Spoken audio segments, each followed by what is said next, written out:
దైవానుగ్రహంతో అందరూ బాగున్నారని ఆశిస్తూ మనం వారం వారం వార ఫలాలని తెలియజేసుకుంటున్నాం కదండి. జూన్ 4 నుంచి 10వ తారీఖు వరకు ద్వాదశ రాశుల వారికి ఎలా ఉందో పరిశీలించుకుందాం. మొదటిగా మేషరాశి. ఈ వారం ఉద్యోగంలో కొత్త అవకాశాలు వస్తాయి. కుటుంబం సభ్యులు సహకారం లభిస్తుంది. మేషరాశి వారికి అంతా బాగానే ఉందండి. ఆరోగ్యంపై శ్రద్ధ ఉంచండి. అనవసర ఖర్చులు అనేది తగ్గించుకుంటే మాత్రం మేషరాశి వారికి బాగుంటుంది. మేషరాశి వారు ఆరాధించాల్సిన దైవం శ్రీ మహావిష్ణువుని ఆరాధించడం వల్ల మీకు అనుకూలంగా ఉండబోతోంది. విష్ణు సహస్ర నామాలను పారాయణం చేయడం వల్ల కూడా మీకు ఇంకా అనుకూలంగా ఉండబోతోందండి. మేషరాశి వారికి అనవసర ఖర్చుల గురించి ఆలోచించుకుని ఆరోగ్యంపై శ్రద్ధ ఉంచుకోవడం అనేది చాలా చాలా ముందు జాగ్రత్తగా చెప్తున్నాను. చూసి ఆచితూచి అడుగు వేయండి. ఇక తదుపరి వృషభ రాశి. వృషభ రాశి వారికి ఆర్థిక పరిస్థితి మెరుగుపడుతుంది. ఏమైనా పెండింగ్లో ఉన్న పనులు కూడా అన్నీ పూర్తయ్యే అవకాశాలు కనపడుతున్నాయండి. వృషభ రాశి వారికి వృషభ రాశి వారు లలిత పరమేశ్వరి దేవుని ఆరాధించడం వల్ల ఈ వారం అంతా అనుకూలంగా ఉంటుంది. కుటుంబంలో చిన్న చిన్న కలహాలు అనేవి ఉంటాయి. వారాంతంలో అవే సర్దుకుంటాయండి. మీ పిల్లల వల్ల మీకు శుభవార్తలు అనేవి వినబడతాయి. ఇవన్నీ ఇంకా అనుకూలించాలి అంటే కనుక వృషభ రాశి వారు లలిత త్రిపుర సుందర దేవుని ఆరాధించడం వల్ల చాలా అనుకూలంగా ఉండబోతోంది. తదుపరి మిథున రాశి. మిథున రాశి వారికి కొత్త పరిచయాలు కలుగుతాయి. ఉద్యోగంలోనూ ప్రశంసలు కనపడుతున్నాయండి. కుటుంబ విషయాల్లో చాలా ఓర్పుగా ఉండాలి. కలహాలు కనపడుతున్నాయి. మీకు ఎవరూ అనుకూలించే విధంగా కనిపించట్లేదండి. ఈ వారం అంతా కూడా ప్రయాణాలు సానుకూలంగా ఉంటాయి. ప్రతి వారమంతమో కూడా చాలా జాగ్రత్తగా ఉండాలి. ఇక మిథున రాశి వారు ఆరాధించాల్సిన దైవం శ్రీ దత్తాత్రేయ స్వామి వారిని ఆరాధించడం వల్ల గురుబలం కొంచెం పెరిగితే మీకు ఈ వారం కొంచెం అనుకూలంగా ఉండబోతోందండి. శనగలు నైవేద్యంగా సమర్పించి వారంలో ఏదో ఒకరోజు నైవేద్యంగా ఆలయంలో పంచిపెట్టండి.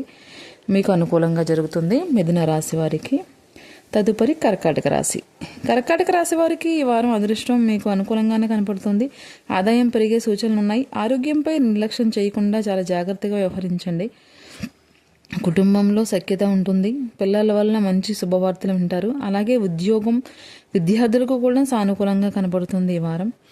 ఇక కర్కాటక రాశి వారు ఆరాధించాల్సిన దైవం శివారాధన చేయడం వల్ల మంచి ఫలితాలు కనపడుతున్నాయి. కన్యా రాశి వారికి కర్కాటక రాశి వారికి ఏదైనా ఒకరోజు అభిషేకం కానీ లేకపోతే సోమవారమే మీరు పూజ కానీ ఏదైనా బిలవార్చన కానీ లేకపోతే అవేమి కుదరకలేని వాళ్ళైనా సరే ఆలయ దర్శనం చేయడం వల్ల అనుకూలంగా ఉండబోతుందండి కర్కాటక రాశి వారికి.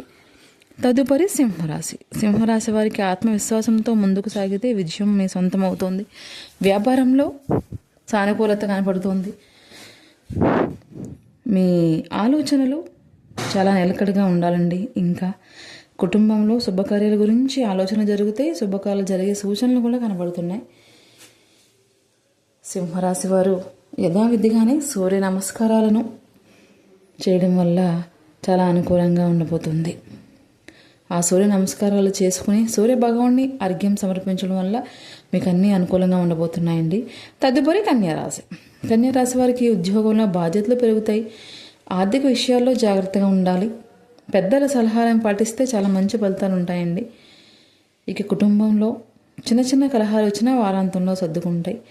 మీ భార్య ప్రేమ మీకు చాలా సహకరిస్తుంది. కన్యారాశి వారికి కన్యారాశి వారు ఆరాధించాల్సిన దైవం శ్రీ మహావిష్ణువును ఆలయ దర్శనం విష్ణు సహస్రనామ పఠనం చేయడం వల్ల మీకు చాలా అనుకూలంగా ఉండబోతుంది. తదుపరి తులారాశి. తులారాశి వారికి ఈ వారం శుభయోగాలే ఉన్నాయండి. కొత్త అవకాశాలు వస్తాయి. కోర్టు లేదా ప్రభుత్వ పనులు కూడా అనుకూలంగా కనబడుతున్నాయి. మీరు శ్రీ మహాలక్ష్మిని ఆరాధించడం వల్ల తులారాశి వారికి ఇంకా అనుకూలంగా మీ అవకాశాలు అందిపుచ్చుకునే విధంగా కనబడుతున్నాయి తులారాశి వారికి. ఇక తదుపరి వృశ్చిక రాశి. వృశ్చిక రాశి వారు ఆరాధించాల్సిన దైవం సుబ్రహ్మణ్యేశ్వర స్వామి వారిని ఆరాధించడం వల్ల మీకు అనుకూలంగా ఉండబోతోందండి. ఇక తదుపరి ధనుసు రాశి. ధనుసు రాశి వారికి ప్రయాణాలు లాభదాయకంగా కనబడుతున్నాయి. ఉద్యోగంలో పదోన్నతి అవకాశాలు కనబడుతున్నాయండి. విద్యార్థులకు మంచి సమయం. గురువారం దత్తాత్రేయ లేదా గురువును స్మరించండి. ఆ శనగపప్పు నానబెట్టింది ప్రసాదం నైవేద్యంగా తయారు చేసి ఆలయంలో సమర్పించడం వల్ల భక్తులకు పంచిపెట్టడం వల్ల చాలా అనుకూలంగా ఉండిపోతుంది. తదుపరి మకర రాశి. ధనలాభం కలుగుతుంది. కొత్త పెట్టుబడులు పెట్టే ముందు ఆలోచించండి. కుటుంబంలో ఆసక్తికరమైన వాతావరణం ఏర్పడుతుంది. ఇక మకర రాశి వారు శనివారం రోజు శనిదేవుణ్ణి ఆరాధించడం వల్ల చాలా వరకు అనుకూలంగా కనబడుతుంది. తదుపరి కుంభరాశి. కుంభరాశి వారికి ఉద్యోగంలో మార్పులు వచ్చే అవకాశం ఉంది. ఆరోగ్యంపై శ్రద్ధ వహించండి. స్నేహితుల సహకారం కూడా లభిస్తుంది. కుటుంబ ఆలోచనల్లో నిర్ణయాల్లో ఆచితూచి అడుగు వేయండి. ఇక శివుడికి అభిషేకం చేయడం వల్ల కుంభరాశి వారికి అనుకూలంగా కనబడుతుంది ఈ వారం. తదుపరి మీనరాశి. ఈ వారం అనుకున్న పనులు పూర్తవుతాయి. ఆదాయం పెరుగుతుంది. కుటుంబ సభ్యులతో ఆనందంగా గడుపుతారు. అలాగే గురువారం రోజు విష్ణుమూర్తిని ప్రార్థించండి. ఆలయాన్ని దర్శించరండి. మీనరాశి వారికి చాలా అనుకూలంగా కనబడుతుంది. ఈ రాశి ఫలాల వీడియో మీ అందరికీ నచ్చినట్లయితే ఒక చిన్న లైక్ చేయండి, షేర్ చేయండి, సబ్స్క్రైబ్ చేయండి. జ్యోతి భక్తి వ్లాగ్స్ మరో మంచి వీడియోతో మేము ముందు ఉంటున్నాం.